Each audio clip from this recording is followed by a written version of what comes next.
What's up, friends? It's your boy GP with another episode of the DeOrganized Spotlight. It's been a while since we've done this on Thursday, and I think this is a very special edition. We have our very base builder from our ecosystem, the builder of BoostX, Crypto Dude, in the house today to talk a little bit about BoostX V2 and a game that he has been working on, chipping away, that is connected to Stacks called FPSTX. That is the code name for now. It may change in the future, but we'll let him explain a little bit about that. And I do believe he has a little bit of a sneak peek for us to check out. So let's jump on into it. Let's bring our guest on. And yes, we have Crypto Dude in the house. Let's go. What's up, Crypto Dude? How are we doing today, man? Hey, how's it going? Doing great. Just having fun. Having fun over here, just smiling ear to ear. It's a badass day whenever like you get your product shipped, right? And then it's like, man, I've been cranking on this for like what? It's been like 2, 3, 4, 5, 6, 7. No, wait a minute, 15 years that you had this idea in mind for microfunding different initiatives and signaling support for causes that you deem fit, right?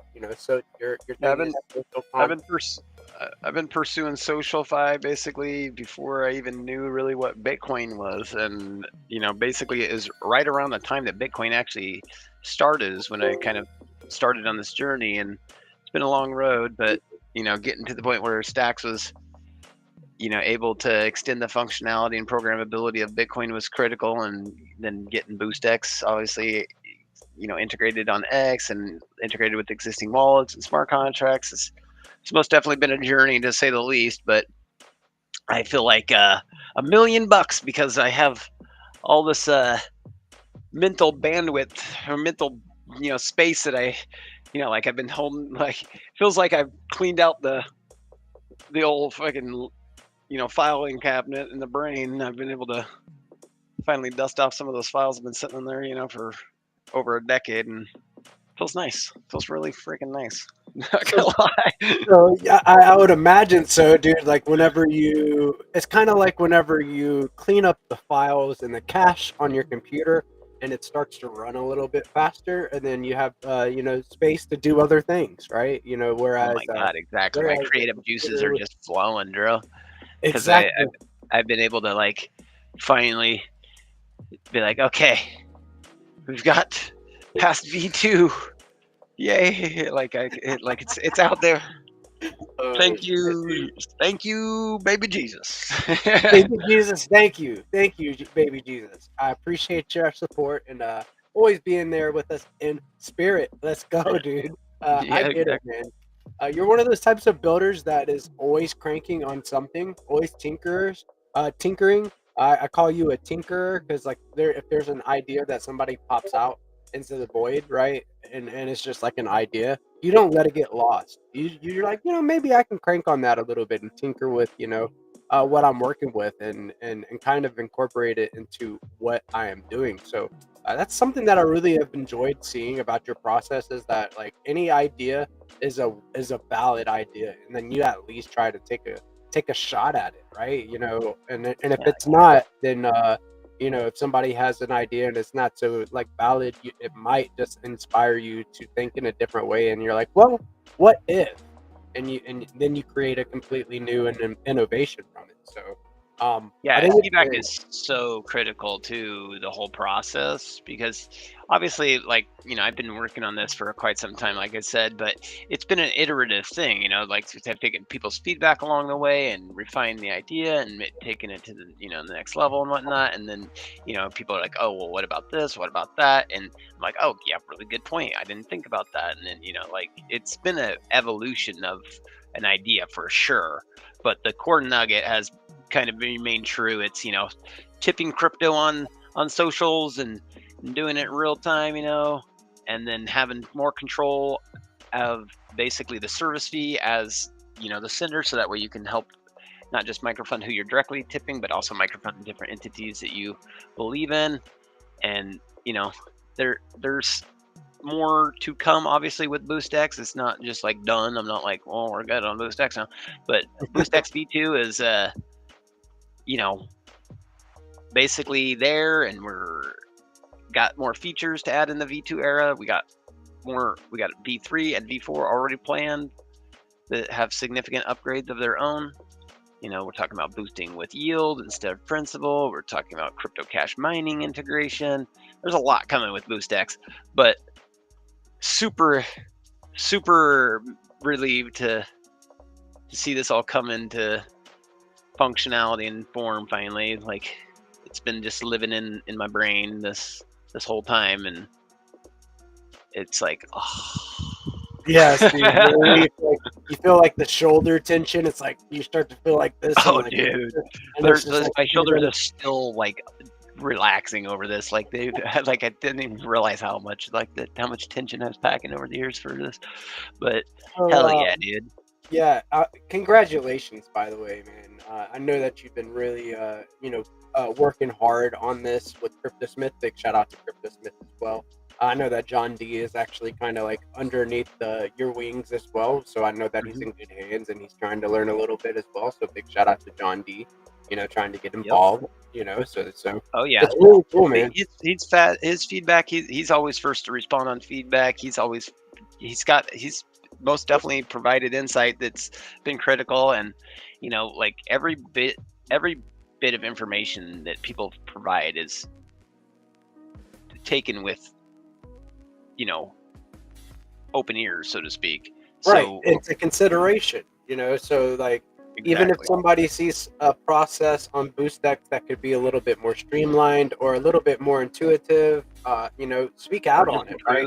Yeah, like Hero Gamers made suggestions that we're going to implement for the space drops to have conditions to basically a secondary, like obviously we scan for BNS names, make sure that they got a BNS name right, but we can also do conditional scanning that the sender could kind of configure. So like, are they holding Leo, or did they do a recent engagement on the stacking DAO? Like, there's all sorts of conditions that we can program into there that's going to be coming soon, so that way you guys can help obviously incentivize participation, but also make sure that there's that reciprocity coming back from the community members, not just it's not just going all out, it's also coming back, so that way there's the flywheel with the community, and then the growth actually happens, because it's critical for growth in the community to happen. There needs to be basically activity, and what activity are we already doing as a community? We're already talking a lot on X, we're already talking a lot on Discord, so it's a natural fit to just kind of put some skin in the game right there when you're talking. So right, that's what we pursued, and that's super proud of our team. Well, you've got a base team, you're based yourself, and then not only are you working on BoostX, but you are also working on you're working on FPSTX. You're working on yes, this too, but you're also working on Cash, Stack Pay, like, dude. But FPSTX, man, wow. Yeah, should we go into it, get into it, talk about it, show it? Do I do a screen share? What do you want me to do? I think so, dude. Let's let me stop sharing my screen here. Let's pull up what you want to show us about what you've been working on, what you've been cranking on, and get straight into it, man. I feel like we got a little peeksy on the Let's Go Morning show this morning, but honestly, I feel like I just want to know all about it, man. I want to see all the features that you've done so far. I want to see like a detailed breakdown of what it means, what these things could imply, for builders in this ecosystem. Totally. So added some ocean earlier. So now we're on a little island out here, and I've got a little cliff up here for us to teleport to. This is probably where I'll have a spawn eventually when we load in like a little room, teleporter out from here into the main area, for our actual gameplay, so we can basically have spectators. Yeah, exactly, too. And so we can basically port everybody in here, and they'll be chilling up here watching the gameplay. Might move it a little closer, I don't know, but the goal, or even is a screen that just shows. That streams one of the in-game cams.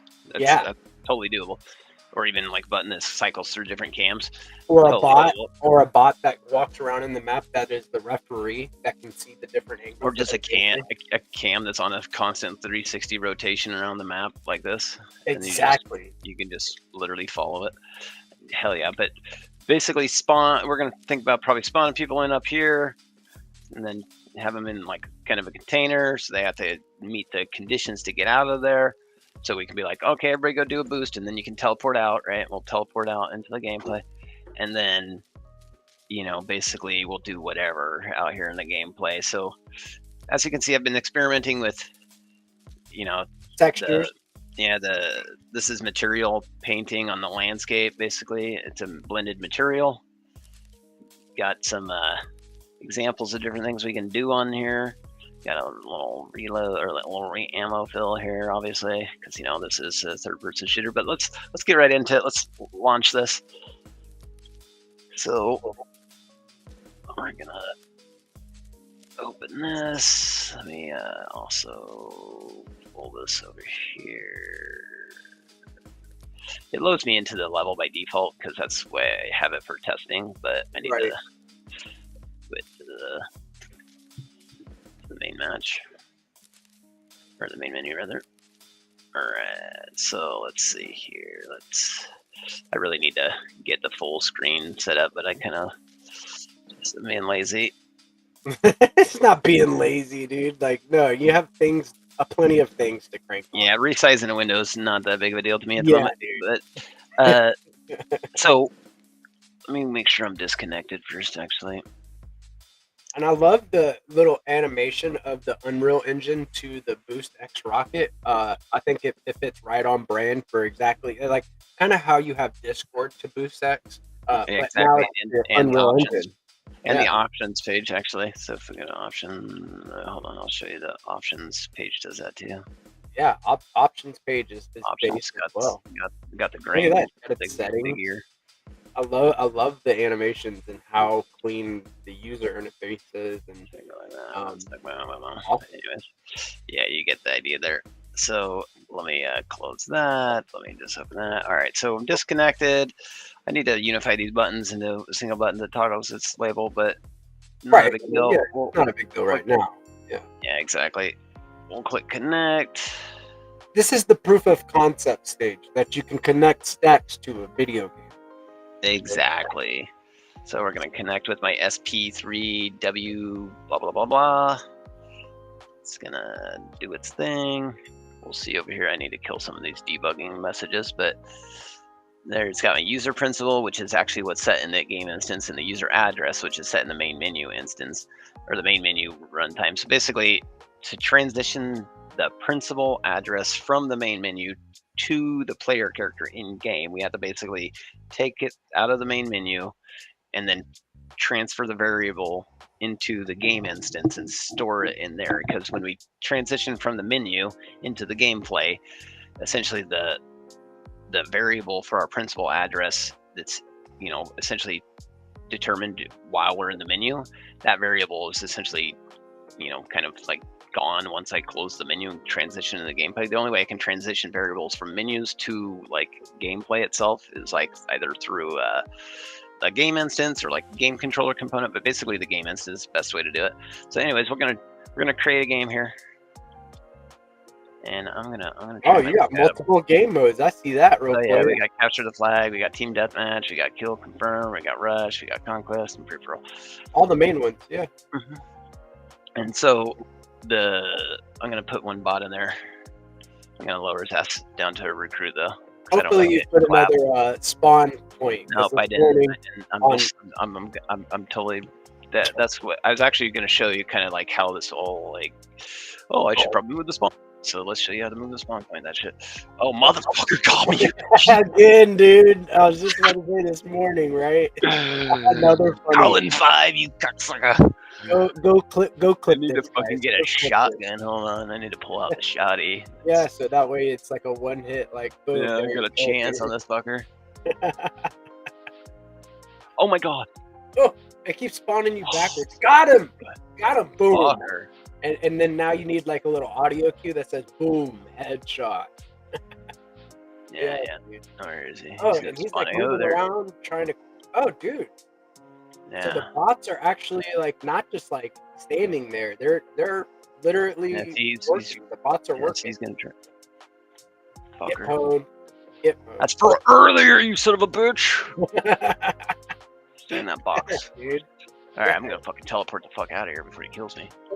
And he doesn't have a. What was the? So what did you have to have? Oh yeah. I had to have a Giga Pepe NFT. So let's teleport back down here. Let's find this cocksucker. Oh, now he's on. Ooh, get home. Oh shit! Ooh. What? Oh my god, that was close. He almost got you. He almost got you. Oh shit! You better go heal up. Oh shit! Oh! Sniping in the back. That motherfucker had a sniper. He ragdolled you with the sniper, dude. Oh.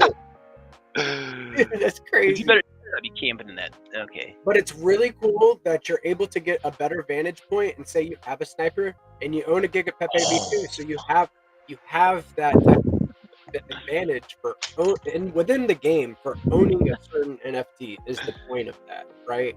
Hell yeah. So I got something for his ass this time. Go through the portal, right? And then oh yeah, go ahead, get a claymore. Oh, I got you both. I know. No, he spawned before me. No. Oh no, that's bad news. Better bust out the shoddy again. Claymore his ass. Oh, not today. Why is he spawn faster than me? I don't know, man. You know, he's a bot. He's a bot. You know, he's gonna bend the rules. Headshot, sit, headshot all day, baby. Let's go. All right, so I should probably kill this stupid bot, but you know, we got explosion physics. From him. Got jump physics. Oh, run. Okay. Oh, by we got leaning too. Got leaning too. All right, so you can peek corners. Okay, I see this. We got leaning. Trying to see where this bot is right now. See about making some boom. Gotcha. Let's go. Let's see, check how many Giga Pepes I got. I got 3 Giga Pepes. I got enough to take the portal. Oh shit, somebody's guarding the portal. All right, go to the portal. He's almost back in. All right, there we go. So now he's on a better vantage. You're on a better vantage point because you owned a certain NFT within the wallet that you. Well, you know what I should do? I should change character selection to sniper. There you go. Yeah, and then that way you have like, hey, I have a sniper and I'm at this vantage point, and I can actually use this to my advantage. Yeah, exactly. So this is really cool, dude. I love. He's trying to get you. He's trying to get you, dude. I can only imagine how crazy it's gonna get. And he doesn't own a Giga Pepe V2, so he can't come up there. I think my render distance might be a problem. Oh yeah, so render distance. Oh no, there he is. He's hiding behind a building. And then also variable zoom. Variable zoom on the sniper might be like, you know, an attachment that you can get for owning, say, a Stacks Invader or like owning a certain amount of Giga Pepe V2s. Like, yeah, exactly. We've got all sorts of opportunities to customize the gameplay. Yeah. Some bitches hiding behind a barrel. The main thing is that Stacks is connected to Unreal Engine 5 with this, and this is your proof of concept that you could do it. So if you were go to any of these barrels over there, if this bot would give you a second, but it's not going to, you could check your balance on your SPTC, your STX. Yeah, those barrels right there. You can check your Giga Pepe balance. You can check your STX balance on that. You can check your SPTC balance. Oh, there he is. Oh, there's some bitch peeking. Oh, he's leaning. He's trying to come at you. Right. Forget about it, dude. He headshots me from here. I'm gonna be so pissed. Oh, dude. I would laugh. Peeks around. He's all bang. I would laugh so hard, dude. I'd be sick. I would not be able to control myself. I would automatically clip it and then you know, take it, put it into Opus, and then have your text on the you know, the clip itself, like you screaming in madness, like, I'm trying to look at art. Just leave me alone. I'm just wanting to look at art. That was another thing. I want to look at art. It's like, come on, man. Just let me look at art, bro. Don't you know? Oh, boom. Yeah. So came through this door, and you're able to look at Stacks Invaders. Look at that. So there's the trigger. So there's a trigger to where either of these doorways, if you come through one doorway. Oh! Oh! Can you set the difficulty on the bots as well? Oh yeah. Wait, I set him as a rookie right now, Okay. so he'd be crushing me otherwise. Gotcha. He'd be That's clapping. cool. That's good Damn, to know. that respawn is ridiculous. Ah!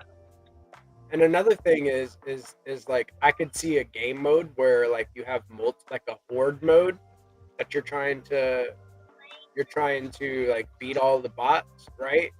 And then you own different collections and you have different things that spawn within the level that help you and stay alive longer, so much that you can do with this.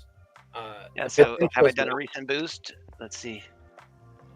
Oh, my timers. I need to. Oh, let's protect myself. Oh, son of a bitch!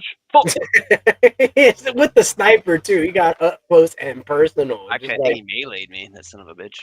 Oh, dude, no way. Okay, so you had the gat out and he melees you and yeah, he meleeed me in because he got close enough. So let's see here. Let's go to X. And so we just tried to see. We seen that I couldn't take that. Let's watch it. Go check this door out really quick again. Oh, you fucking son of a bitch! Oh. Ooh, up close. Point blank, fucking snipe. All right, so this I gotta do a recent boost. It's not opening. See that air right there? It says, "Oh fuck." That air again. Yeah, I know. Right? I need to have a successful recent boost. See that text right up here? That just says. Right. So the timer might need to be like a little bit adjusted or something, but like right now it's about an hour and 20 minutes recent in terms of recency. Here, I'll show you where that's logic is dictated right here. So basically I have, when you go through the portal, basically, or you go through trying to overlap with that door trigger, right? Right. It basically gets the current block height and then sets that as the current block height, right? And then I also have this, it's obviously doing the lookup of the contract and whatnot, but basically once it compares the current block height to my block height differential, which is, you can see right here, is this 1000. So basically whatever the current block is, it's going to be plus 1000, right? So if I've basically done a boost within not the current block, but within the last 1000 blocks, basically, then it'll be true, and it'll allow me to, it'll open the door, play the animation to open the door and let my character walk through, right? So let's test this out. Let's get the boost here. Jack needs to be boosted. All right, Jack, we need a boost for Jack. I can see it. So we got 1.1. You're only getting one STX, Jack. We're just testing this out. And that 0.1 is going to go to my referral and sponsors, right? There you go. Yeah, because you have your. By the way, in case you didn't notice that, there's a little exchange rate of the token of how much you're putting. Oh yeah, dude. What API are you doing? Or using? We're using Charisma's API on that. Sick, dude. Thank you, Rosar. So, Rosar, thank you for the price indexing, and maybe we could we have the dollar amount for what we're sending whenever we're boosting now, thanks to that. So big shout out to Charisma and Rosar. Hell yeah. So I'm going to do this boost here really quick. You can see my options contract is passed in as an argument, so that way my options are taken into consideration, and they basically I have more control over the service fee, and I can pay out to the sponsor and the referral. So let's hit confirm on this. Let's view it on the Explorer. All right, it's confirmed. So let's try and get in there and not get killed by that bot. Oh shit! Now I want primary. Okay. And you got sidearms. Got like all right. So loadout. Yeah. Got him. All right. So I have a recent boost, and the door open. Let's go. Okay, dude. So you just boosted. You could have boosted within game. And then that way you get into a secret room that has weapons that you can, OP weapons that you can pick up. Or way you can look at it, instead of walking through that door, it could be a teleporter, and we could all be spawned up there, and we're in basically a glass room that doesn't have the front door open because everybody could get out at one time, but it has a teleporter that you have to take as an individual, and it checks, right? And then if you did the recent boost, boom, we can be spawned out here in the actual gameplay, right? So like we could Boost the play. We can load this fucker up with a bunch of bots. Yeah, let's do this. Let's quit. This is sick, dude. This is so sick. So what we're gonna do is we're gonna quit the. Oh, actually, let me disconnect my wallet. Darkdude says, imagine converting Nosferatu's game characters to skins into this one. So could we talk a little bit about game skins and how NFTs could be used to let's open up the player character. Oh, some of the wrong folder. Player character. All right, so here's like the main thing you need to know about the viewport. Okay, so sorry, I got so many tabs open on this fucking thing. That happens. So, I'm the same way.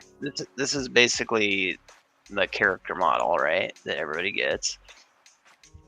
And as you can see, it's got a light on it. It's got the green LED up there. It's got like GPSes, got stacks, got these. You know, it's got obviously its own base texture too. So here's how we define those variables. So we have the visor, which is the light. That's right here.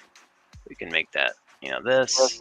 Obviously, these variables can be programmatically set, but I'm just trying to show you. Right, like you could have a different light for having something else, or having own one specific NFT. You got the green visor. Own a different one, you got the orange visor. And, you know, these are basically considerations. We could look up your balance, right? When you walk, you know, when you load into the game, basically, and then apply. You know, look up your balance, figure out, okay, you own this specific collection of NFTs. You know, and you own this particular one. Now you got an orange light for an eyeball. You got maybe this different decal. So like, you know, this is like kind of just a standard one that comes with it. But if we go to this one, you can have this one. We could, if we wanted to make a different one, we could easily do that. It's just a simple texture file that's made into a material. So it's insanely simple, basically. But we can also, if we just want, we can just change this to like a base red. So like there's the base texture, there's the visor, there's the decals. So there's basically 3 easy customizable layers on this guy. And the reason why I want to use this guy is because he's a robot, and we don't have to worry about boy or girl, you know, type of character selection. Right. It makes it a little more unisex, so to speak, user friendly. Right. Anybody can play. Yes. Exactly. And they're not feeling like, oh, I'm playing the wrong kind of character.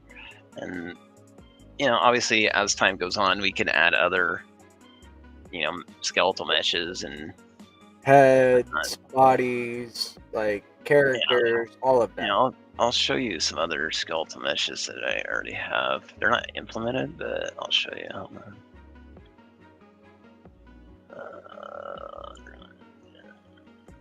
Oops, library. So these are all the assets that I own for UE5. I'll go to like one that's kind of cool. Let's see here. We could add. See, there's the sci-fi robot. I got this obviously off the marketplace. Where's a good one?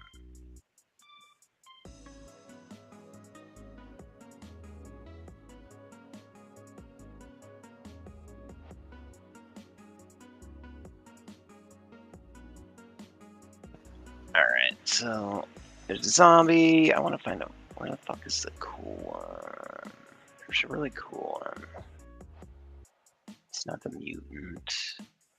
It's like this horde-looking motherfucker. Hold on. I'll find him in a sec. I'll find him.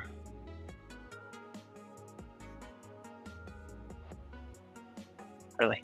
Really? Really? At a time like this? You gonna do me like this?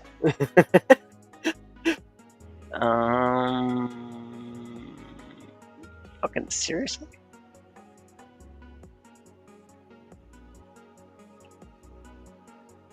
Dude, I just got too many of these fucking things. Oh my god, this is stupid. I am just spacing on being able to find this. Oh wait, there it is. So this is a character that we could throw in the game pretty easily if we wanted. So somebody could be rolling around as one of these. Sick. Yeah. Dude, crazy. We could make like one character a melee class. Because I don't know if you noticed that, but in the game there's basically class selection too. Right. So I did not notice that. What So are we could do robots, pirates, and ninjas for classes. Kind of what I was thinking, but we'll start out with just robots, right? And then eventually try and get to the other classes, skinned and whatnot, and different, maybe loadout and capabilities. Well, you think about it, you're able to, like, if you're doing different classes, you could do different community points, right? Oh, like exactly. In your mascot, right? So yeah. Think about that, like a Rue versus Leo match, or a Giga Pepe versus B Pepe match, right? Like all of that stuff. Freaking insane. I'll show you how basically some of this stuff works on the back end if people are interested. We'll start with gameplay. What is it? BP game mode. God, that's so hard. There's so many fucking files. It's insane, dude. Dude, I'm blown away right now. Base game. I think it's in the. And not to mention, you could just go kind of get characters, like there's storefronts for characters, right? Oh wait, You could just go grab them and then plug them into the game. It's a main menu. And then 3D artists, right? We just interviewed a 3D artist on Art on Stacks on Tuesday, right? Who's to say that he doesn't want to design some assets for the game? It's insane. We've got Tenderly in the mix. Hey, Tenderly. How are we doing, Tenderly? No, anything. Just kind of doing a little demo, taking a look at what you liking, what you're seeing.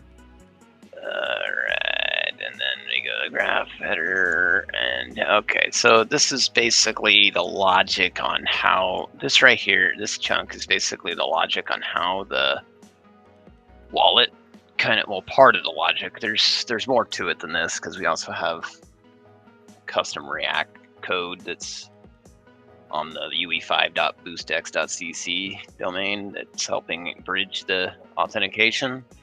So basically, we are spinning up a local server inside the game that allows for essentially callbacks to happen.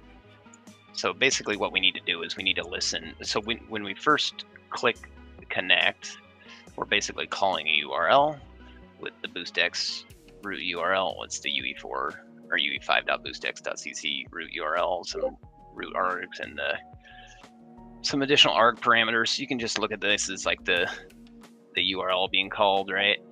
Yeah. And so we call that URL in our browser, and that's what we see when we open, like when it first launches. But then when it's like processing and then calls back, it's basically receiving this post request with its options, pre-flight check.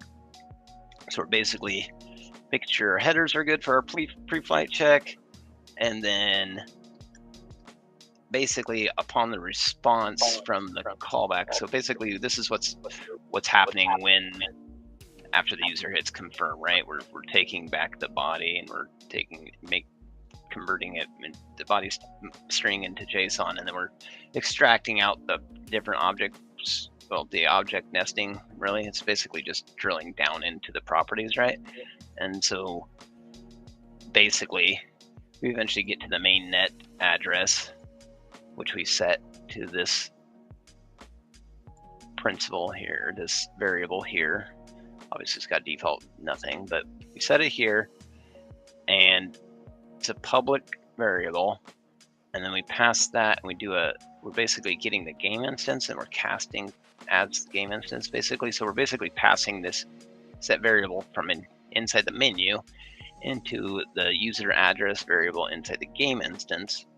So that way, when we transition from the menu into the actual gameplay, the user's address goes with us basically, so we can actually, you know, use it to, when we're in the game, we can actually get it out of the player character. So basically, when this is the player character blueprint, so we get out of the game instance. So basically on begin play of the player character, we get the game instance, we cast out, we pull the user address out of it, and then we just basically do a little set to the user address on. So there's another, so basically we have the variables in 3 places. It's in the menu, it's in the by variable I mean the user's principal address. It's in the menu, it's in the game instance, and it's in the player character. So basically the variable floats from menu to game instance to player character, and this is kind of the extracting it out of the game instance and then setting it to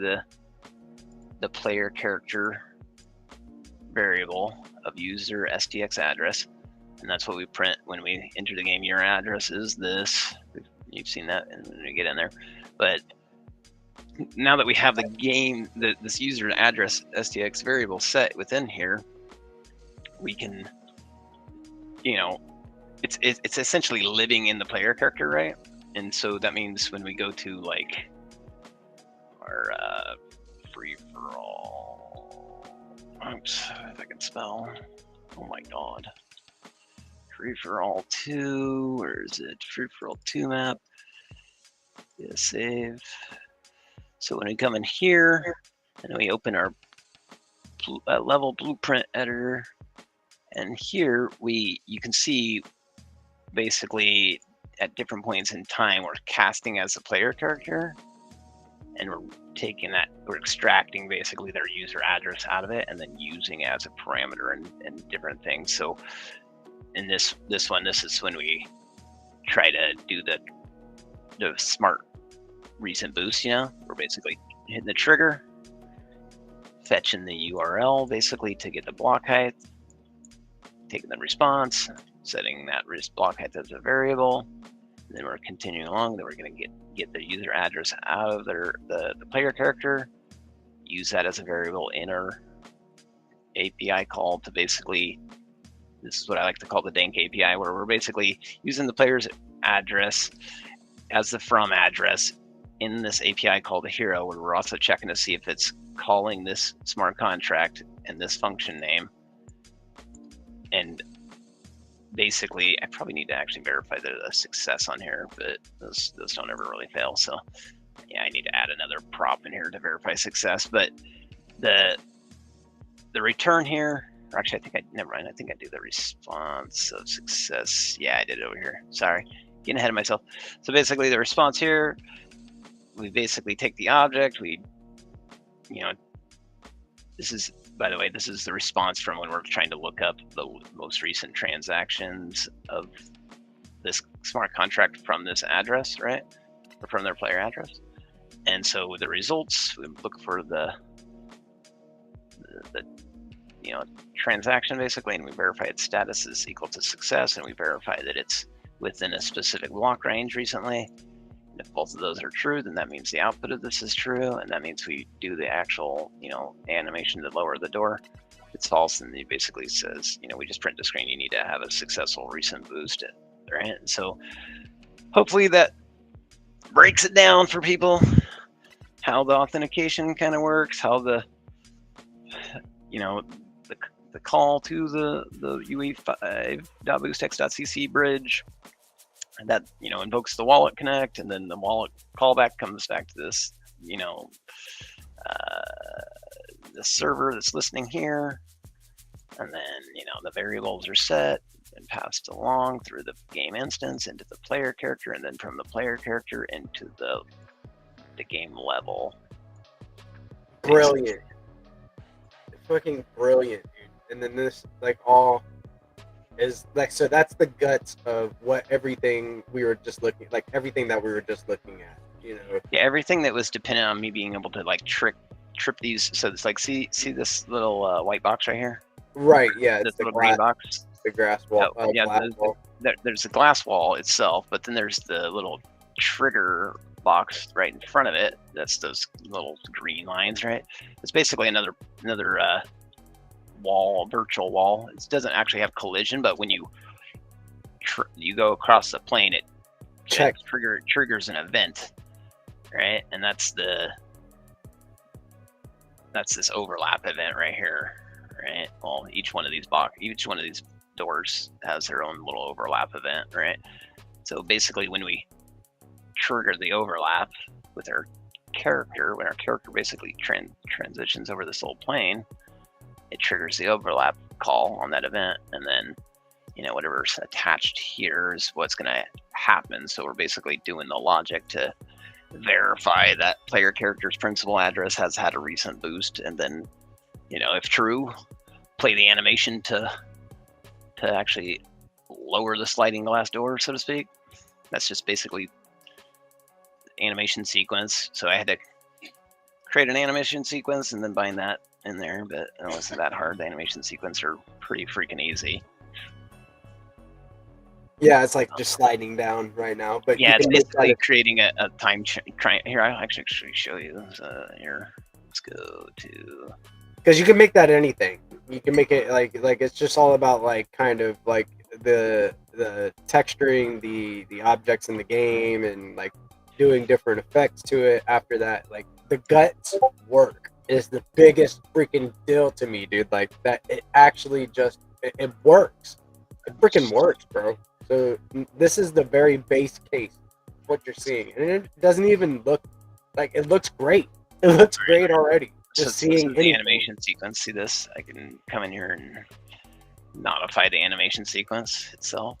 Right. So if we wanted to make it shatter, well, we'd have to do like a material change probably on that. But if we wanted to like make it slide up instead of down, it wouldn't be that hard, right? We could just go. Yeah. Let's see here.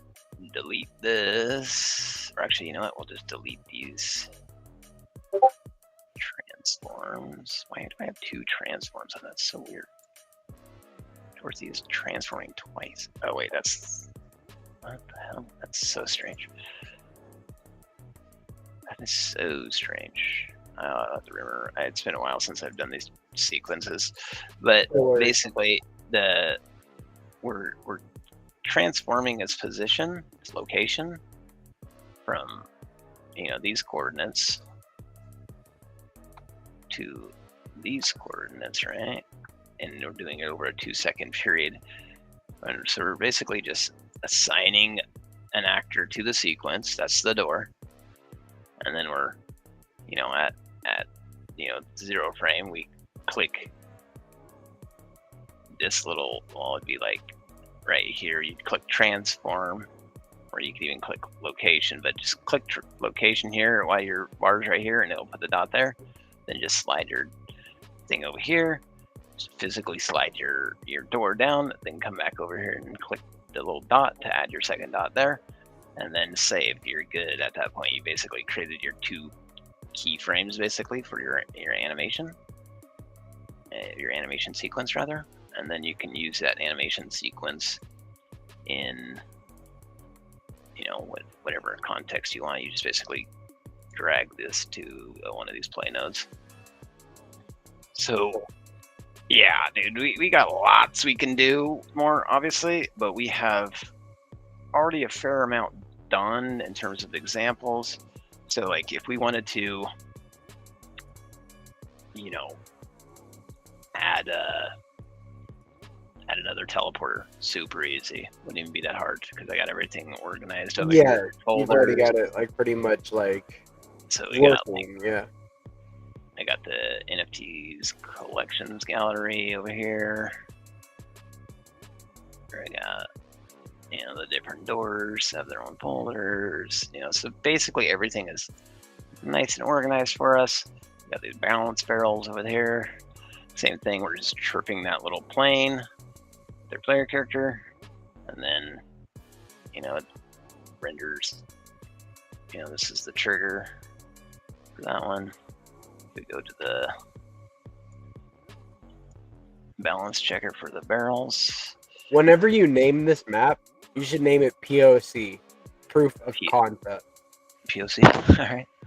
Yeah. I mean, we can do a lot more with this map, obviously, but yeah, of course. But like this is where like all went down, like in the very beginning. Like this is like I remember like taking a quick look at this, and it wasn't even an island yet. You know what I mean? Now you have like water around it. You've got like a spawn point to go to a vantage location. Like yeah, we can add like, you know, very easily. Like if we wanted to sculpt in a mountain over here, we could just be like, okay, let's sculpt in a mountain. See how quickly that is. And if we want to like, oh, that we want a little flat top on that mountain. Plateau now. Exactly. It's another little sniper vantage point. You've got to run up this one. All right. And then I'm sure there's like resources that you can pull from, like in like Unreal libraries that are like that you you can add basically, you can get assets that are like plants and stuff like that, foliage, so to speak, add them to your foliage brush here, and you could literally just paint foliage onto the scene, and it just plops a bunch of plants down. You can change the density of the plants and everything like that, so it's maybe a little thinner in the plant density or a little thicker, you know, if you want it to be more jungle-like or whatever. And then maybe you could like make the character lay down in the grass, and then like now you're camouflage, right? Like yeah, you talking about proning? Hell yeah. Yeah, dude, going prone. Yep, exactly. And like, so there's the landscape painting right here. I got the different layered brushes, so I can come in here and be like, I want to see a bunch of pebbles. Now, boom. Obviously, there needs to be some randomness instead of so much tiling. But I'm barely getting into the surface, or barely scratching the surface of that. I know it. And then like, dude, you can own a memo bot, and then like on your loadout, it has like, you know, you have different abilities that you can put on your loadout, and you like click your button, click a button, and then you go invisible for like 3 or 4 seconds while you're trying to like move and stuff like that, or you could teleport. Like, dude, it's freaking insane. Yeah, like, so this is where we need more people getting involved. We need people that will come up with like little game strategies or fun gameplay loops, you know, that involve STX, you know, involve unique stuff with STX. We need, you know, I got 300. He's gonna make some music for the main menu, like a soundtrack. I'm thinking we might be able to even do that as an NFT collection, and then, you know, depending on which soundtrack NFTs you own, you get to have the, you know, maybe the full soundtrack to listen to while you're playing. Maybe it'll be like consisting of a couple songs or something. Still hammering out the details on that, but I also want to have like some low-key music, so when you're not in combat, you got the low-key music, but then when you get in combat or start shooting, music up tempos, you know, and gets that a little extra adrenaline rush going for people. You know, there's lots of subtle things like that that will make a huge difference for the quality of the user experience for the game.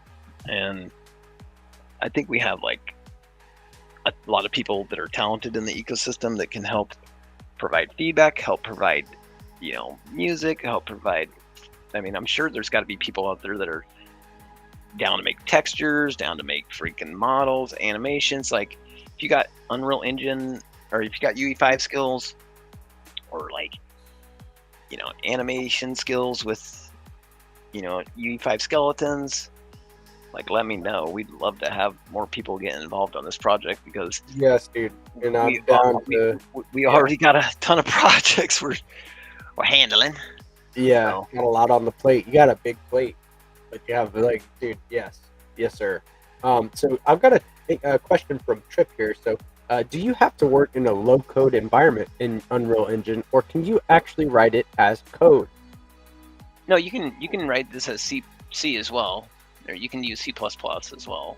I don't, because I'm not going to take that time, but I mean. Right, you're going to use the plugin because like you have. Yeah, exactly. Yeah. But if you wanted, you can most definitely do C++ and UE5. It's designed to basically be, you know, flexible in that sense. I wonder what this means for whenever we have the WASM compiler, or if there's any type of correlation. Like, what? I mean, maybe, but like, really, that's like more for clarity, being able to write like. Do stuff in stacks, yeah. Do stuff in stacks.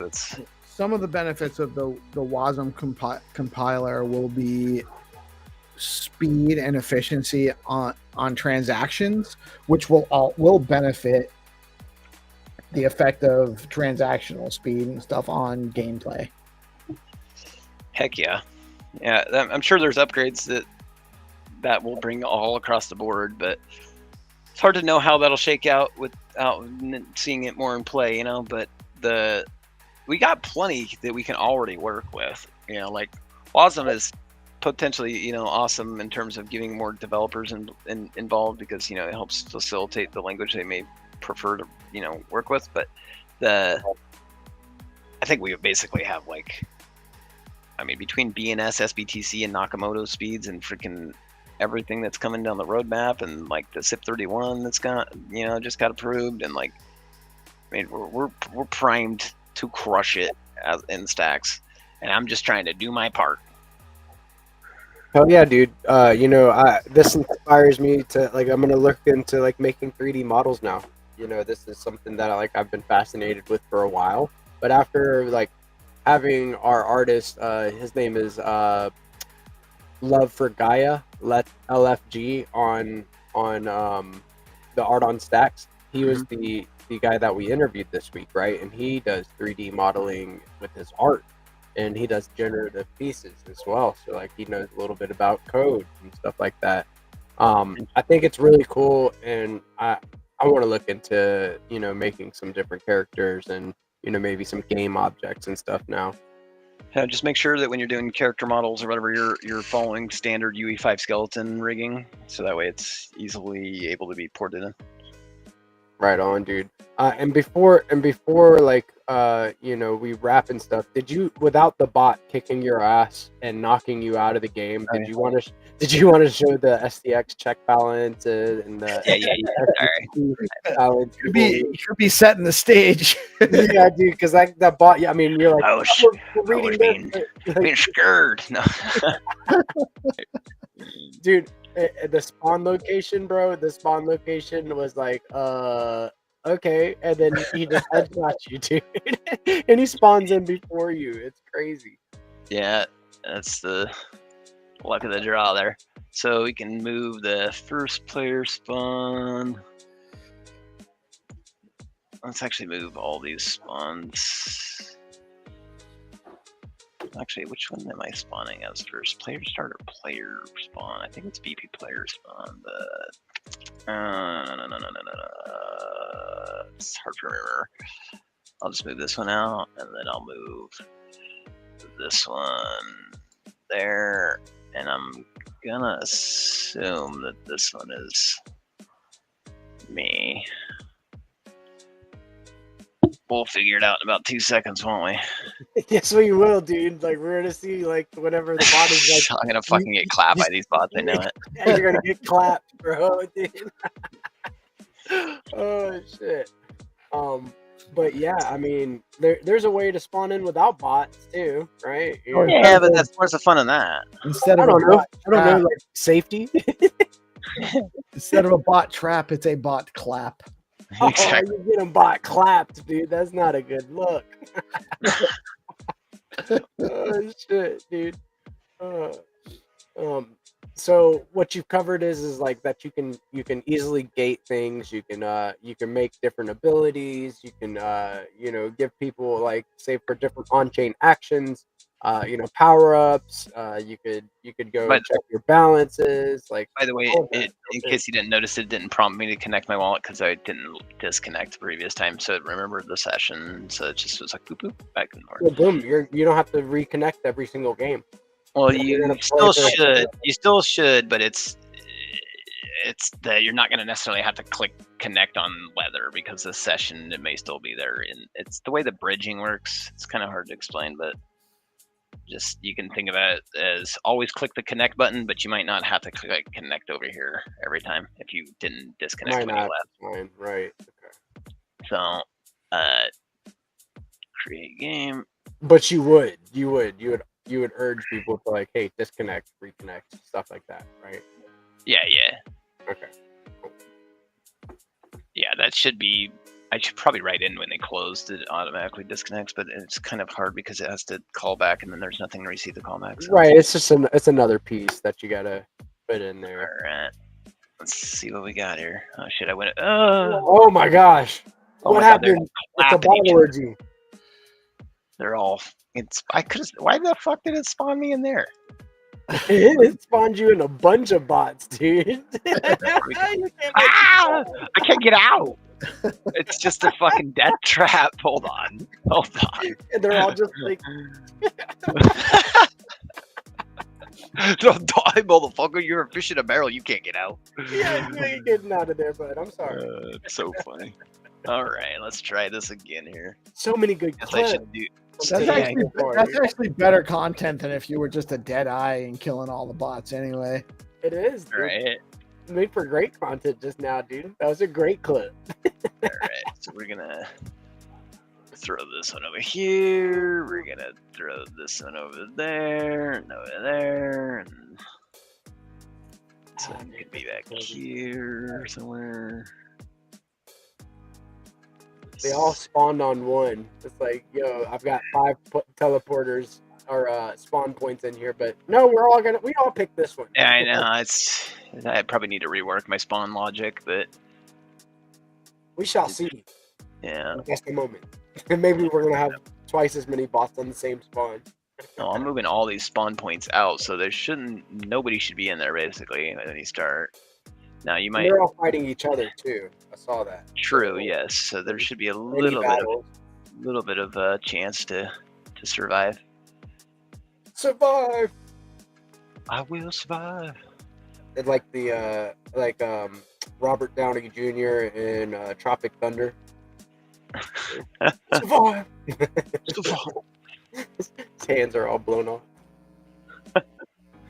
All right, so we got these spawn points all around here. Let's see what. Hopefully it's not using team 2s because I really don't want to move those fuckers too. All right. I need to probably rework that spawn logic for sure, but whatever. Whatever, man. Like this is like super like super duper early. Early. Doesn't get any earlier basically than this. Right. But yeah, it works because you're so freaking based. Crazy. All right, so let's see here. Get back to that main menu. Make sure I got my. Now imagine hold to earn on charisma, and then as you earn energy in the game, right? Like it spawns you an ally that's running around helping you. Dude, that's based. Crazy. All right, so let's go here. Let's put 5 bots in there. Not too crazy. We even spoke about like animating and gamifying the SAI terminal. Say you're going to like prompt and then like you're earning like yield and stuff, and then the bot is like holding onto your yield while you're trying to like take profit, and it's running away from you, and you got to kill the bot to take profit. And it's talking shit to you, and it's like I need to get this audio. Oh shit! No, I want the sniper so I can get to the sniper in position. Oh, get him! Get him! He tried to whack you. I saw that. Got him! Got him! You got it! You got it! You got it! You got it! You got it! Oh, they're fighting each other. Boom! Boom! Oh, what? Oh, what? That was a. There we go. There you go. There you go. Ah, run!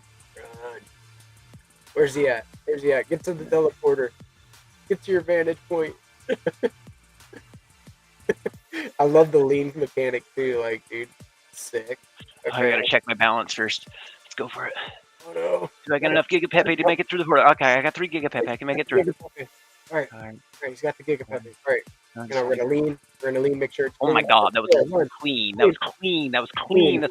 Oh. Oh, almost clean him out. Clear him out. No. Ragdoll. Dude, whoever this was, base. Dude, fucking that bot, son of a bitch. So you have to check the balance before the teleporter works? No, I don't. I just was stimulating like for the user, you know. For the user, I got you. And he's just walking around whacking people. He ain't even shooting his gun. I know, he's just straight clapping, camping and clapping. Terminator. Terminator style, dude. Just walk him down. Don't kill me. Don't kill me. I need to get to the sniping spot. Oh, you're not gonna get me. Ooh, finesse. All right, you did it. You got did it, dude. You did it. All right, let's see. Let's see if they can see you. Sniper rifle. They can see you. I see one. Easy picking. Boom. Boom. Might need bullet. Do you have bullet? Do you have bullet logic on this? Oh yeah. Oh, so maybe a little terrible higher. shot. I'm a terrible shot. Terrible shot. Oh, maybe you're gliding with it. I heard it hit once. Oh, you motherfucker! Whatever. He's invincible. That's the one walking around just beating people up. No wonder he's not shooting his gun. He's invincible. Dude, what the fuck? You've made him invincible, bro. What are we gonna do with this? We have to take it up close and personal now. There's a teleporter 2 ways. Ooh, there's another one. You gotta be fucking kidding me. You need variable. I'm a terrible shot. You need a variable scope. Fuck it. We're gonna hop up here. Send it. Send it. Oh, motherfucker.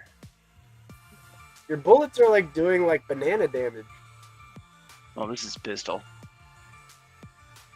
Ooh, let's go. You're shooting like rubber pellets at people right now. There you go. Finally got that one guy that was just standing there camping. Okay, boom, boom, boom, boom, boom. Headshot. Got him. Alright, let me, You're done. Send him to the gulag. Oh, that was a headshot. Kill assist. Ah! Oh, yeah, now we're getting to the other vantage point.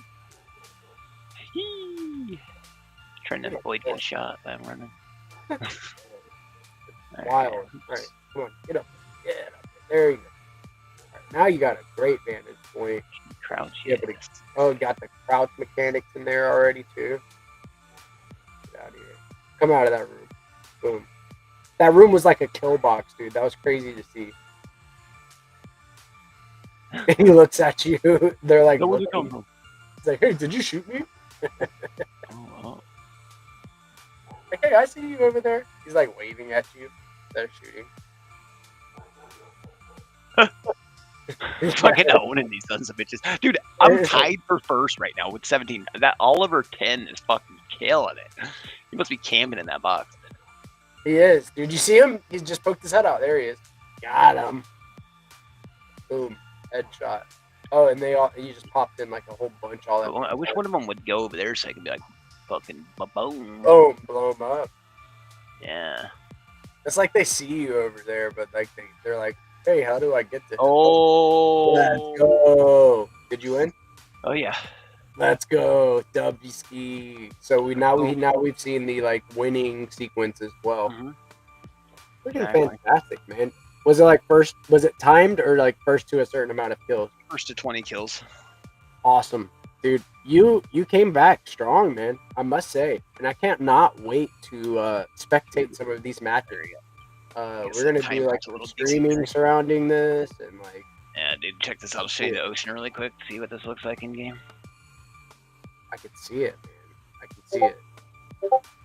Oh, you missed. Oh. Is this a replay?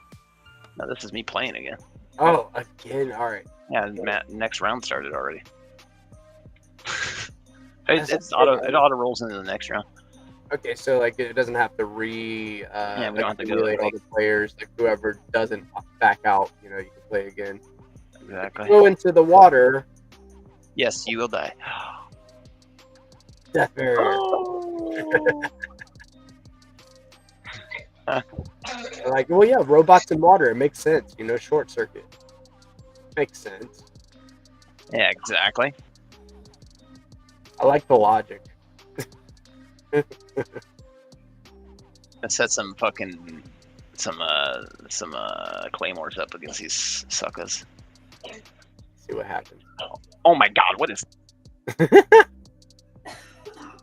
Of course, they're gonna like. This guy's just gonna spawn camp the whole time. I know, right? It's like this. He ain't got he doesn't have enough SBTC. That's why. Right? He's trying to earn them tokens. trying to earn it. So he's spawn camping. Get pwned. Oh! This is great, dude. This is sick, man. Like, I can't wait to see how this shapes up. We'll have to get some, like, artists on board. Get some, like to come up in here. Different, like, oh, yeah. Let's see. Oh, dude. Yes! Oh, yes! From the death. What is that? From the death kill. After death kill. Yeah, it's from the death. It was like, from the grave. From the grave. Yeah, from the grave, yeah. Yeah, dude. Oh, sick. I can see the achievements. I can see, like... Yeah, these are how you select the classes, so we could go robot, ninja, fighter or something. Fantastic work. Yeah, this was a great demo, settings, too. obviously, too. You can... Went from one bot kicking your ass to you kicking a bunch of bots' asses. So, like, that's good. Let's see if this works. Let's see if this works. It feels good. It feels good. Ooh, the resolution on that. Oof. I can't wait until like it's like part of the nightly segment or something where we're just checking in on a match. Like, hey, let's go see what's happening in the game room, and we've got 10K players playing FPSTX. Oh, would I fucking fuck my shit up? Probably. It would, but I'm not. Yeah, I'm not talking about like right now. I'm talking about 10K. Yeah, 10K. If you had 10K players and they all had to buy an NFT to get access to playing, you should have a budget to have all the bandwidth, all the server function you need. Jesus, I'm getting some weird shit going on right now. Yeah, like how it's like, yeah. Hey, Stacks Foundation, you see this? Hey, Endowment Committee, do you see this? Oh my god, why will this not fucking alt tab out? That quit on full screen is just one. Did not work. Are you fucking kidding me? He's trying to tell you, dude. He's trying to tell you something. Keep going, keep grinding. Hold on, I think I'm gonna have to do this a different way. I love that he's got the orange shirt and the Bitcoin logo, but shouldn't his visor also be orange tinted? Right? I agree with that. It's like Doom Guy, but on Bitcoin. Oh my god. I'm gonna have to pull up my fucking task manager here. Or Alt F4. That always works. It always hurts whenever you pull up the task manager. And so it didn't like full screen for some reason still yet, but not surprising because that's barely been touched on this config. How often do you control Alt Delete as a dev? How often do I control Alt Delete as a dev? Probably too often. Control Z, F5. Alt F4 is where it's at. But yeah, I think people are. I mean, we can add obviously more NFTs to this gallery. We can do more with NFTs. We can make NFTs about cosmetics, all sorts of good shit. Anything you guys want to see in here?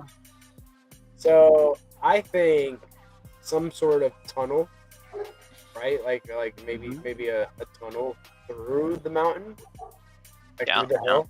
So that way, I've thought about that. You know what I mean? That way people can kind of get around like if somebody's camping up there, you can sneak behind them, right? Like maybe some sections where there is cover where you can get to the mountain. Right. Yeah, there'll be all sorts of stuff that needs to be added, like foliage and buildings and different like objects, dumpsters and make it like all sorts of weird shit, right? Make it like Fortnite, where you can press a button and then like build your own. No. Hell no. Fucking Fortnite, fucking builder spazzes. Like, are we playing an FPS or are we playing fucking Legos? Like, I don't know. What do we got? I guess I found a polarizing comment for Crypto Dude. I can't stand Fortnite. I mean, it's a good example of what's possible with Unreal Engine 5, don't get me wrong, but like the building mechanic, getting rid of the building mechanic is the smartest thing they ever did, and then I think they brought it back. Yeah, dude. Well, they have a mode. I've never played Fortnite, just FYI, but like they have a mode where like it has no building in it now. Oh, okay, yeah. They have like a bunch of. I haven't actually looked at it in a long time either, but the last time I looked at it, they had a bunch of user-created games. Oh, you know what? Put in a giant soccer ball as an homage to Halo 2. Oh, nice. Hell yeah. Remember that like soccer ball that you could find hidden in the level, right? Oh, speaking of hidden in the level, we could do some find to earn in here. We could all spawn up over here in the map, right? We could all start up here. There'll be a little teleporter inside a building that you can only take if you maybe accepted the recent Skull Coin quest, right? And then you teleport out here, and then maybe after a little timer, after everybody's out there or something like that, we shoot each other for like 5 minutes, and then it randomly spawns a skull somewhere out there, and then first person to find the skull is the winner. Announces the winner when they find it, and then also maybe the person with the most kills at that time when they find it is also a winner. So there's like kind of 2 winners. Make a dig mechanic. And dig mechanics are a lot more difficult than you might imagine. Yeah, I was thinking buried treasure. It's real-time deformation. Isn't really the problem. Oh, okay. So like the buildings and stuff taking damage and stuff like that. Like we might be able to get away with like some like destruction and stuff like that, but like digging and altering the terrain is crazy. Right, because then you have to program all of the underground. Well, not just that, but it's like you got to build a layer on top of this. The synchronization, basically the terrain has to remain in sync, and that's just more the moment when I see. Yeah, so every player sees the same thing, right? Okay, exactly. And that's like taxing. Exactly. Got you. It's not impossible, obviously. There's games that do it already, but it could crash a game pretty quick, I would imagine. Yeah, that's just a little more than probably what we want to try and get into this MVP. We're trying to basically do an MVP of a game that's functional, fun, playable. It has replay value. We can create matches. They can have different goals and objectives. We can even do like maybe mini games inside of one level that is just like an assortment of different activities to do. And then they obviously all involve stacks.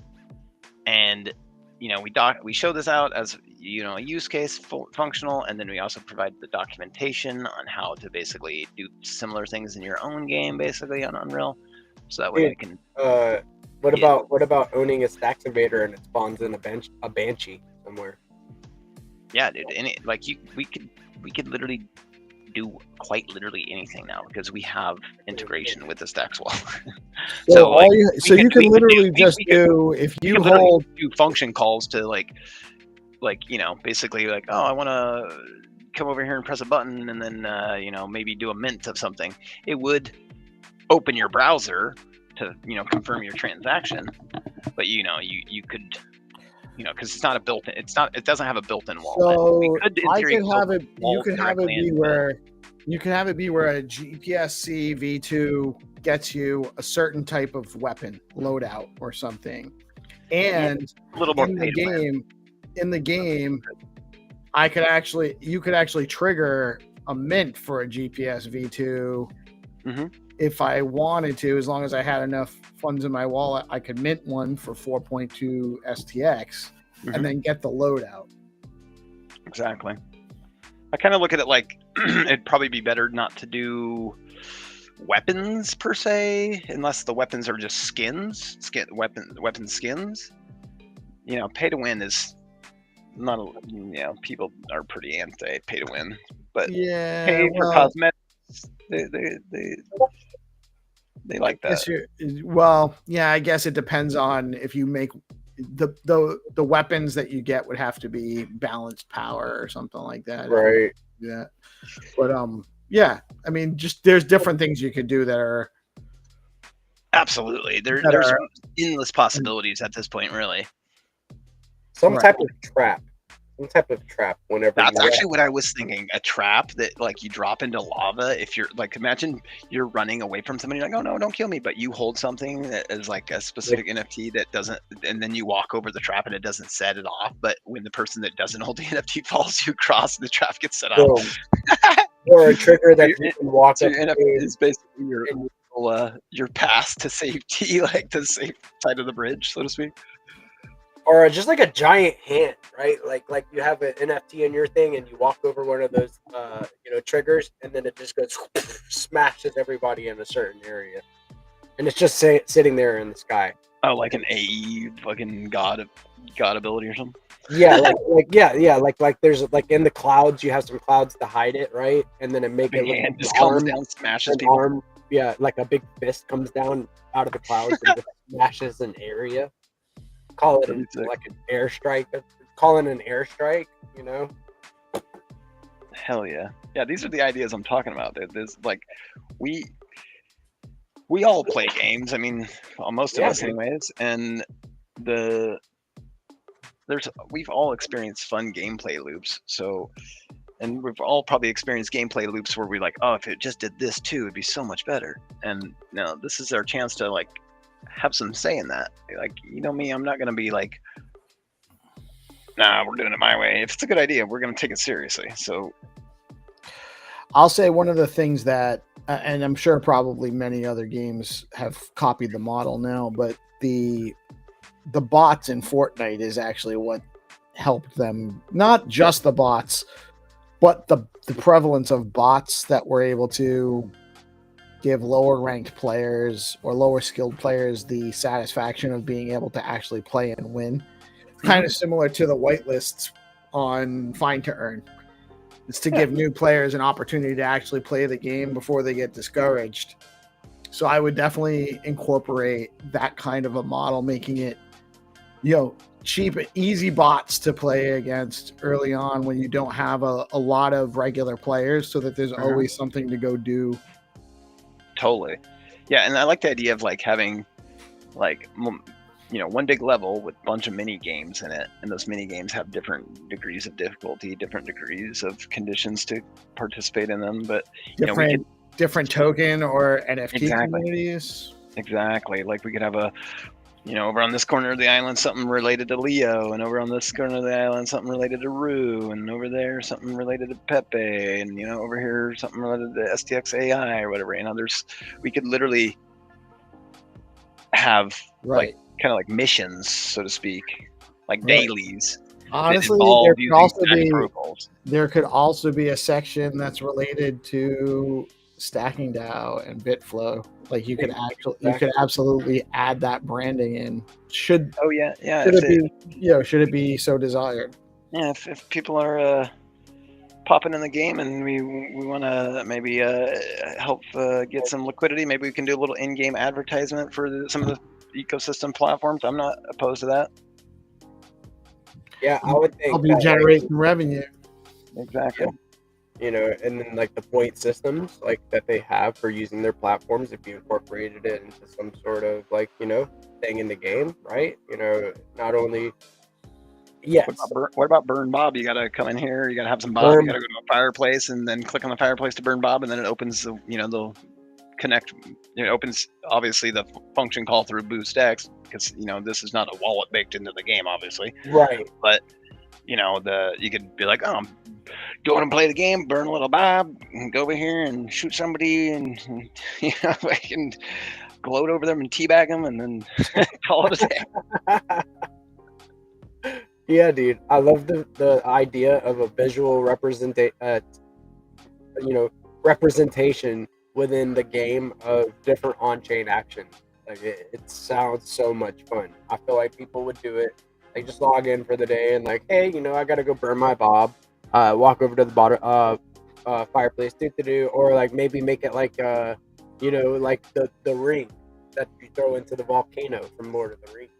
Or something like that. And something we really haven't even talked about is like what this means for end of life for certain games. Like some games that they obviously kind of reach their age, and player base may dwindle or whatever, and the game developers don't really want to support it anymore. Well, if the game assets that you earned in game were based on NFTs, then maybe another game could come along and support that collection. Maybe not in the exact same way, but you could get some, some perks for having those assets that you earned in the previous game because they like that game too. So there's ways to like preserve value beyond the life of the game itself from when the value in the game you earned, right? With this type of technology. So I'm really excited for that, because basically we're talking about asset portability between games, more or less. It's like Ready Player One style. and the users own the things within the game. It's freaking insane. So, and that's why I understand you don't want to make it play to earn, but you want those assets to have value more than cosmetics, in my opinion. Yeah. I think there's a balance to be had there. Don't get me wrong, but I think that cosmetics is going to serve a nice thing for at least. Well, it's already conditioned on the current models anyway. Like exactly. That's their model because it is the. It's because people don't like pay to win. Well, it's because people don't like play to win, and they're also happy to just have the skins as a status symbol. Exactly, and achievements in game could be represented as NFTs. Entire levels could be represented as NFTs. Obviously access to parts of levels could be gated by NFTs or even fungible tokens or straight up function calls that you're performing right there via the game, kind of UI and invoking it to your wallet. There's so much opportunity here, it's crazy. We basically unlock GameFi. So I don't know, GP, if you had that guy still working on I don't know if you had that, I forgot his name. Sagwan Coker. Yeah, Coker. I don't know if he was hammering or what, but I don't think we're really needing it anymore. Right. So I didn't initiate him start to build, but he also is building his own games and stuff. So he knows how to create assets and do game physics and stuff like that. So maybe there's most definitely we should most definitely still stay in touch with him. But for that particular job we were talking about, we had on the Upwork or whatever, Upwork, we can probably shelve that. We got that. Let's go, dude. But we can most definitely tell him, hey, we did it, and if you want to maybe take advantage of it, here you go. Here's some details and whatnot. Yes, dude. I'm gonna tell him hey, look, you got figured out, but if you're into this, I'm gonna reference this video and show him kind of what has been built, and then be hey, if you have any ideas or game assets that you'd like to, contribute to the project. Yeah. Fuck yeah, let's go. Let's go. Right. We most definitely want Unreal 5 developers. That's most definitely not my primary skill suit there, right? So I'm a little out of my depth sometimes when it comes to this stuff over here on UE5. I got to do a little bit of Googling and a little bit of AI help and a little YouTubing, but he would be a good addition to onboard into the ecosystem and be hey, look, let's make some shit shake. So I'll definitely keep in touch. I'll let him know. I'll update him, being tell him to get a BNS name. Yeah, dude. I'll help onboard him for sure. Yeah, he even tuned into one of our spaces. I can't remember exactly which one it was, but he was in there chopping it up with us, right? I think it was the AI space or something. It was one of those spaces this week where he was in there. So I'll reach out to him and give him a talk to him, let him know what's going on, and see if he's interested in making some cool stuff happen, right? His favorite game is Destiny. So there you go, dude. I mean, yeah, that's good. That's real good. So if he's into that game, he probably would be inspired to design similarly, and that's kind of the same vein as what we're building here. So I would love to work with that guy, since UE5 devs with Stacks knowledge most definitely are hard to find. Well, this is gonna be the key that opens the door. This proof of concept right here. Hey, you can do it. This is possible. You can do it. We can do it. You can do it. So what if? Love it. Love the story. You're playing the games. You reach certain achievements. You earn NFTs.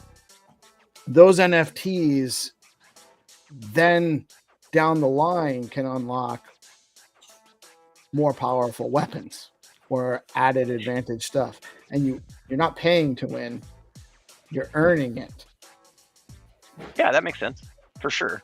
That's more like traditional leveling. That's like an RPG style at that point. I totally see the difference, and I love it. Absolutely, because it's not Earning it, strictly- yeah. not Right, just you strictly can't buying you power can't up. buy those NFTs. You have to actually play the game, reach Uh-huh. certain things to earn the level, and then you have an OG status. You've already earned the reward. Quest reward, dude. Yes. That's a great. See, I knew there was a middle ground there that would solve the conundrum of we want to facilitate the NFTs for power ups, but we don't want them to directly buy it. Right? We want them to earn it. But then they can't. So then, does the player not have the capacity to resell? Sell them, and then someone can buy it. But then someone is going to pay to win. But somebody earned it first. Somebody earned it first. True. So I guess we probably need to have some sort of gamer ethics board or gamers ethics committee. You just have those different items dated to different levels that you are in the game. That way. Oh yeah, that's a good idea. Actually, if you're not the original mentor, say your original mentor is like level 10, but if you transfer it to somebody, then it's like a level 9 equivalent. And if they transfer it's a level 8 equivalent. If they transfer it's level, so the more transfers it has, the weaker it gets. To be a certain level to use it.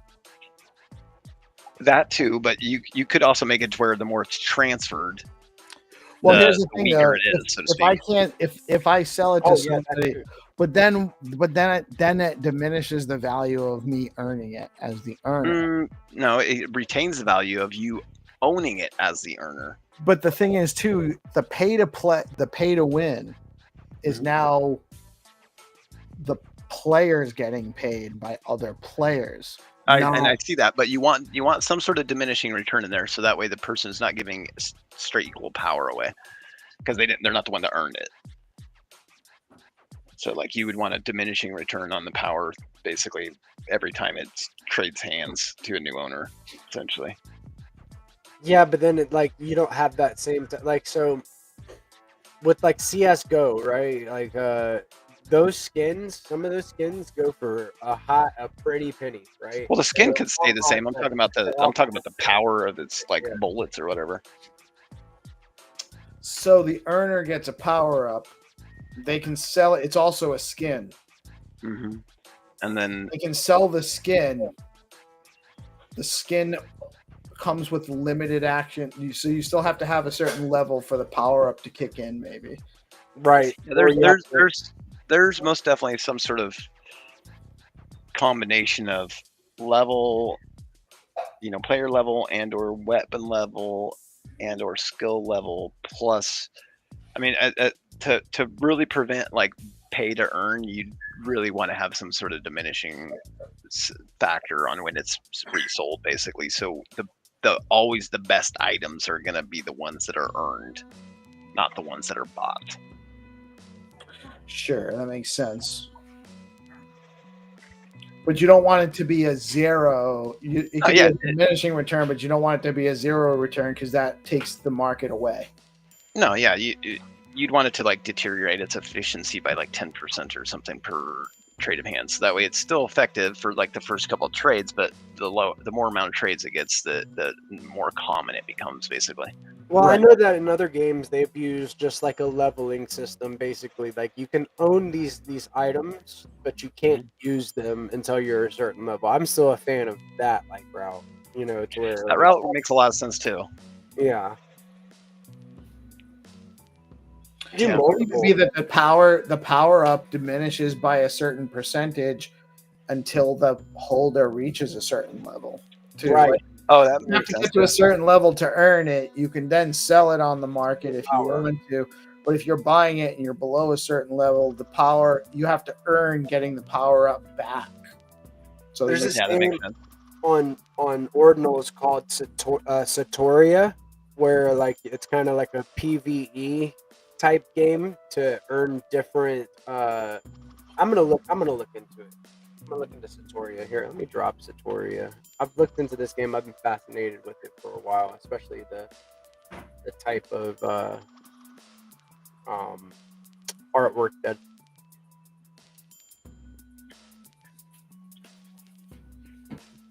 Did we lose GP? I don't know. I don't think so. Maybe. I don't think he was expecting to leave, but he definitely did. There he is. No, now it's wait. It says it's me, but it's not. And then there were two. Here, let's do a little Inception. Where is he? He's not here. He is here. Inception.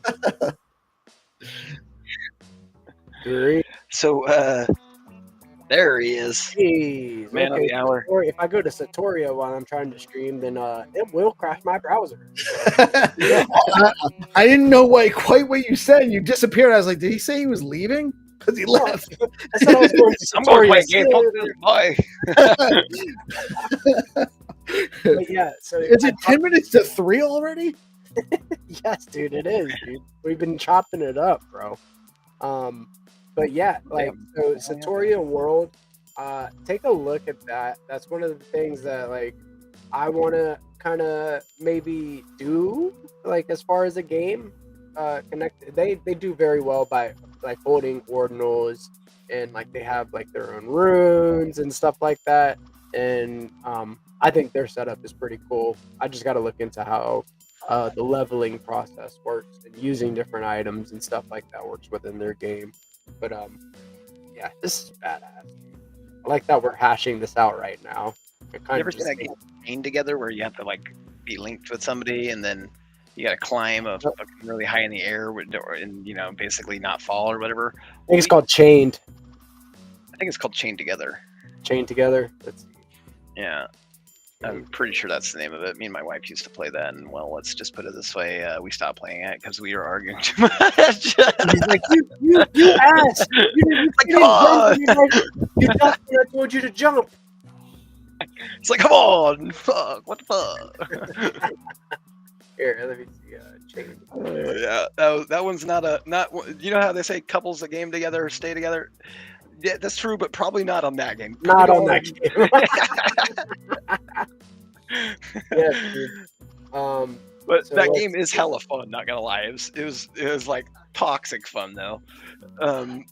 So like, we could do something similar though on here where we like got a climber and climb, but then like could be shortcuts if like I hold the little roo and I get the little jump up this little ladder or something, basically be able to like find shortcuts and get past shortcuts because you're holdings and then we can turn it into like a race up the thing, Dude, my computer is just like blank screen right now. I don't know if you guys can hear me or not. Yes, we can hear you. Can you see me? Yes, I turned you back on. You had shut off. I don't see you guys. Honestly, I do. I gotta jump off. This has been a great special episode. What can you help me? What you're doing? Do you need to? Are we? Oh, did you want to keep going? No. Can you help me close it down? Yeah, I thought you might need some. I can't end it. I can't see anything. Well, why don't you wrap it up? Do your thing. All right. And then I'll end the stream for us. Oh shit! Oh, or he gets dropped. Well, all right. I'll just handle it then. We're doing it live. We're doing it live, folks. Doing it live. Dude, awesome stuff, man. We had you on for an hour earlier today. We had you on for now like almost 2 hours here, and we could keep going. There's just, I know this conversation is one of those ones that's just going to keep getting more based by the minute, and just the cooking is just going to be like, okay, we've got 10 orders backed up. The kitchen is full at the moment. Poor GP. Oh, I know. He's like, my browser. He's like, I just want to get in there and say my last word. I'm sure it would be good, and he's probably got something to tell people to do, and I don't know what it is. There he is. There he is. Hey, tell us. Am I here? Wait a minute. We hear you. We see you. All right. Tell us goodbye, quick. All right. So we have had another base episode of the DeOrganized Spotlight where we got to talk a little bit about BoostX, got to talk a little bit about FPSTX as well, which is completely based. I think you should be following the BoostX _app. I think you should be following CryptoDude_BTC. Stay in the know with DeOrganized. Follow DeOrganized BTC for the latest alpha. Bitcoin news, world news, alpha straight and fresh and hot off the presses. Jesus, my computer is just like it jars my brain. And go mint a Giga Pepe V2 because you're going to need one to play all the cool games in this guy's new game system on chip. You better get one. Get some Giga Pepe the spaceships or memo bots. These are all going to be in there. Get them all. If there's any available online, I don't think there's any ships. People have ships. Or ship system? Yeah, there's 130 of the first edition ships, but there's some alpha for Giga Pepe V2 minters for when we mint out. So I'm just gonna put it that way. So, nice. But yeah, dude, thank you so much for doing this demo and coming through and letting us like kind of pick and pry in the early stages of your process. Like, dude, it's super dope the way that you build out in the open, and always can taking everybody's considerations, and I love whenever it's just a melting pot of ideas on DeOrganized. Like, some of the most based episodes come together whenever we're all just kind of brainstorming, shooting the breeze. So thank you, Crypto Dude. I appreciate you, man. Hey, thank you for having me, and I will most definitely keep everybody apprised on the updates. Oh, you better. Damn. Yeah. We're going to be hounding you in the Discord anyway. Oh, yeah. Steamworks partner program to get the game listed on Steam. I already submitted I haven't submitted the game itself, but I applied for the partner program, so I should get my account activated within 5 to 7 days, and then I should be able to upload our first version of the game to Steam shortly thereafter. But that's obviously my first time doing that, so it's going to be a little bit of a learning curve there for me. So, dude, freaking nuts. You're about to put a Stacks game in front of like a lot of gamers. Mass onboarding moment for Stacks? I think so. So very, very bullish. Damn, based. Damn, thank you, Crypto Dude. Awesome alpha. Peace, did you have any last words, any final thoughts, any closing frequencies? Get some stacks, mint some Giga Pepes, join the Discords, the DeOrganized Discord, the BoostX Discord, the Giga Pepe, Gigaverse Discord, the Stacks Discord. Get some Rue, get some Bitcoin Pepe, get some Leo Coin. Get into the game because the game's coming for you. Let's go, dude. Based. Dude. Any final thoughts, closing frequencies, final contributions? Get BoostX V2 from the Chrome store, and make sure you set up your options in there and set your referral for who onboarded you, set some sponsors, so that way you can signal some support for different projects you believe in, and keep building the change, folks. Let's go. Damn, Skippy. Thanks, guys. Y'all have a great afternoon. I'll see you around.